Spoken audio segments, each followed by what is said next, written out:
Alrighty. Oh man, he's a big one.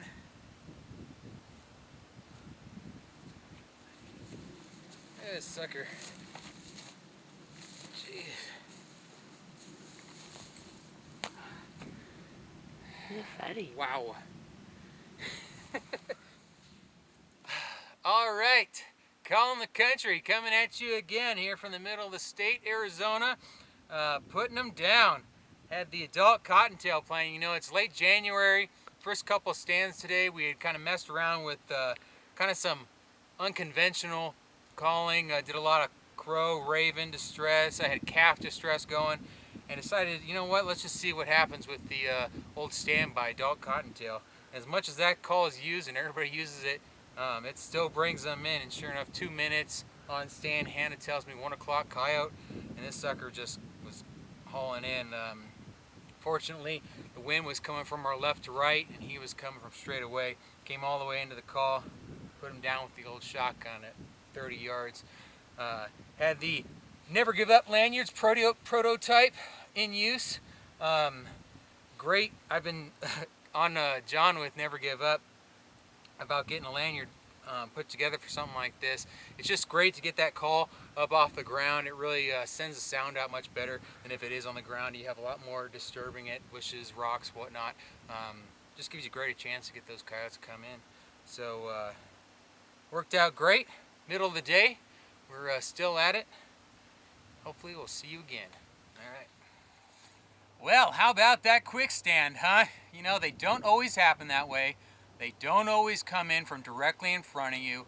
And that's why today I'm going to go over a quick tip on how to set up within your stand. You know, there's a lot of information out there on the internet and through other videos of do you call crosswind, do you call it the wind at your back, the wind at your face, sun at your back.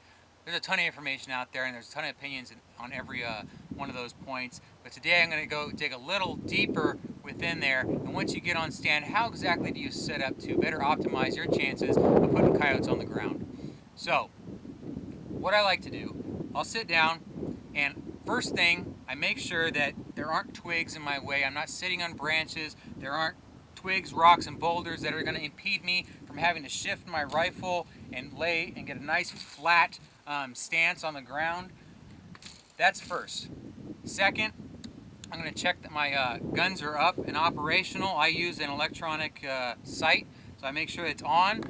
I actually check the sight picture, make sure that there isn't any impedance within the sight, it's not fogged up, that there's a round actually in the chamber, safety's on, and it's in place. Rifle, I do the same thing. I'm going to pick the rifle up. I'm going to put it down where I think most likely I'm going to be using this rifle, whether it be on my left side or right side, depending on the wind direction. I'm going to set it up. I'm going to make sure the bipod's at a very comfortable elevation for me to take a comfortable shot. And I'm going to do that in multiple locations. So I'm going to do it in front, I'm going to do it to the right, I'm going to do it to the left.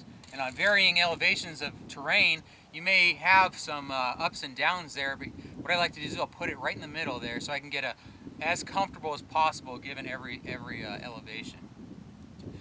Then what I like to do is I have the rifle pointed in the downwind direction. Now I do that because most likely if a coyote comes in and he does want to circle downwind, he's going to do it about 150 or more yards out there when he realizes that whatever's making that sound he can't really see, and he wants to get a better maybe scent picture of what it is that he's going into.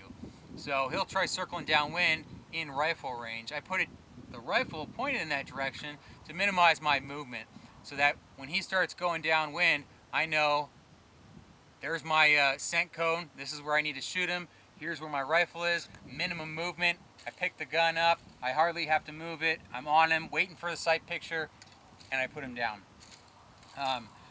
The shotgun I place on my lap with quick access. I don't like to have it on my side. I've seen a lot of people put it on their side or in front of them or whatever. I like to have it right in my lap because it's those instances where coyotes come and just appear out of nowhere, and that's what you need to make sure that you are covered for. they may pop up from behind you or from the side or come up a little hole you didn't even see that was there, and all of a sudden they're 20 yards away. And if you have to grab the shotgun and move it like this, by the time you get into that position, they're 40 yards away, 50 yards away, and now it's a more difficult shot. If I have it right here in my lap, I'm up, I'm shooting, and they're down. Also, in addition to that, even further, depending on where my electronic call is, I'll place it just a little bit upwind. So if it is upwind, I make sure that I have a comfortable shooting lane and shooting stance directly at that caller. So if a coyote does come in and surprise me, they're going right to that call. So if you are set up thinking, oh, they're all going to come in here, and one comes in from behind you, and now you have to shoot across your body, the chances of you making that shot are pretty slim. Believe me, I've done it. I've been there. I've missed them. So what I like to do now is I make sure that I have at least that collar off of my right foot. That way, at a very minimum, this is the most I have to shoot across my body. And that way, I have this entire, I can shoot just about behind me going left towards my body.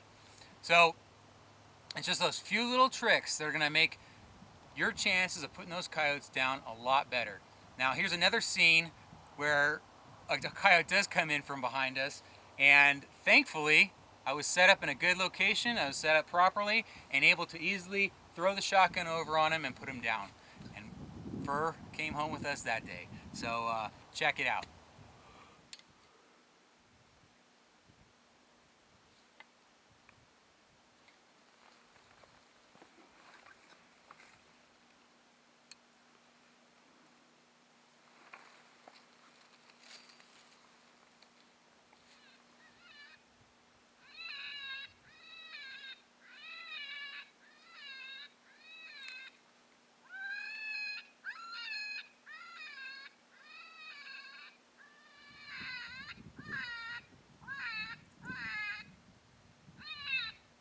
Coyote, 3 o'clock.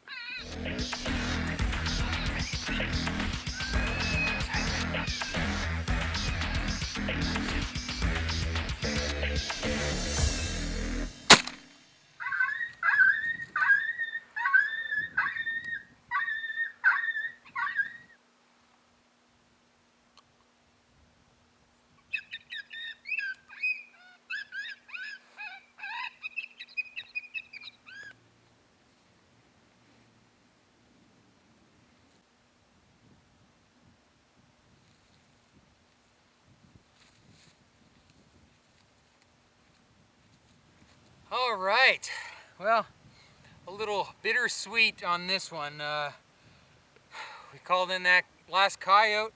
Very next stand, drove up the road just a little bit, got out, walked out, set the call down, 5-6 minutes, and it tells me 3 o'clock, and I start looking over to the right, and she meant 9 o'clock. I did the same thing with Tony a few weeks ago.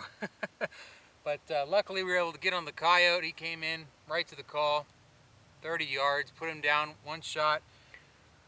Coyote kicked in on the fox bang and kept calling. After that, went to Lil's Cottontail, played that for a few minutes, and I was really just wanting to get up and check out this coyote, and got a little ahead of myself. And as I was starting to get up, Hannah said, wait a second, I think I see something.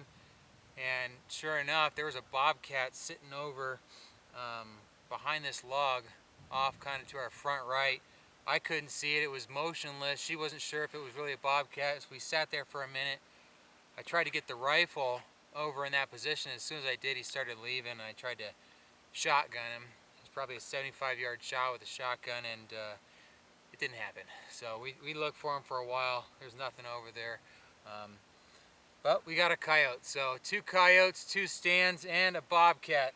Unfortunately, didn't put that one down, but the day is not yet done. It's 2-3 o'clock, something like that. We're gonna get a few more in, see what happens. All right, till then.